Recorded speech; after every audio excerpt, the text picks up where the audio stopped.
Bonjour à tous et bienvenue dans cette deuxième vidéo de pronos gagnants. La dernière fois on n'était pas trop loin du compte, mais on assiste à des choses tellement ouf sur cette Coupe du Monde qu'il est vraiment compliqué de gagner à tous les coups. Aujourd'hui on va s'intéresser à un groupe passionnant, le groupe H, où je trouve qu'il y a vraiment un coup à faire, notamment sur les deux matchs restants, Sénégal-Colombie et Japon-Pologne ce jeudi. Donc bon, le Sénégal, le Sénégal-Colombie, c'est vraiment la finale du groupe. Et je pense que la Colombie est nettement mieux armée. Et le Japon qui a son destin entre les mains face à l'équipe la plus faible du groupe, donc la Pologne qui a vraiment déçu. Et je pense que le Japon va faire le job.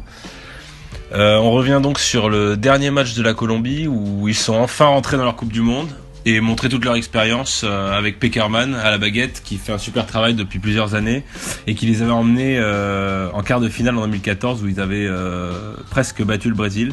C'était très accroché et donc je pense qu'à l'expérience ils vont faire le job aussi. De leur côté, le Sénégal, surprenante équipe, mais apparaît clairement plus fébrile défensivement, même s'ils ont montré qu'ils étaient capables de marquer à tout moment. 4 buts en 2 matchs, c'est pas mal, mais ils ont mené 2 fois contre le Japon, ils n'ont pas réussi à tenir le score. Donc je pense que c'est dû aussi à un nombre de joueurs expérimentés dans cette équipe, même s'il y a quand même du talent. Donc on va focus sur 2 joueurs. Donc James Rodriguez, on le présente plus, il se transcende à chaque Coupe du Monde.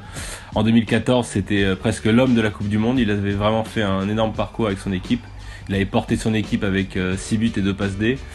Là il commence à monter en puissance, il est concentré, il est très bien entouré avec Cuadrado qui a sorti un énorme match contre la Pologne.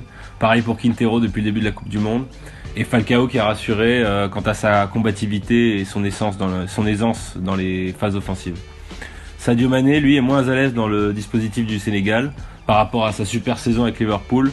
On sait qu'il peut être dangereux à tout moment, mais est-ce que ce sera suffisant? Et Nyang, on avait aussi vu qu'il était assez maladroit contre le Japon, il a raté deux face à face et à ce niveau ça pardonne pas. Dans l'autre match de ce groupe H, le Japon a besoin d'un point pour se qualifier et la Pologne est d'ores et déjà disqualifiée et est complètement passée à côté de son mondial. L'équipe du Japon a montré qu'elle était très réactive face à la Colombie et face au Sénégal, revenant au score à 2 reprises et se positionne comme favori pour finir première de ce groupe et va tout faire pour le faire, je pense. On n'est pas à l'abri d'un sursaut d'orgueil de la Pologne, et notamment avec Lewandowski, qui à l'image de son équipe n'y arrive pas, donc peut-être il va se réveiller. Focus sur 2 joueurs, donc Honda, qui a l'expérience pour lui et qui évolue avec la sélection nationale depuis 2010 et qui a marqué dans chaque édition, et c'est un joueur majeur de l'attaque japonaise.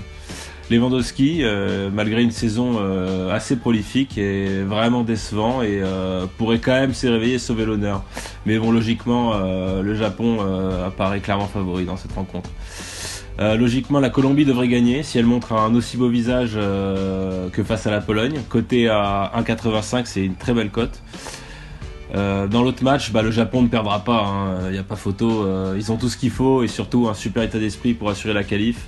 Et donc une victoire ou un nul paraît assez évident. Les plus téméraires tenteront la victoire, mais une victoire ou nul paraît assez safe. Donc combiné, ça donne une cote assez sympa de 2,4 et c'est ce qu'on va jouer aujourd'hui.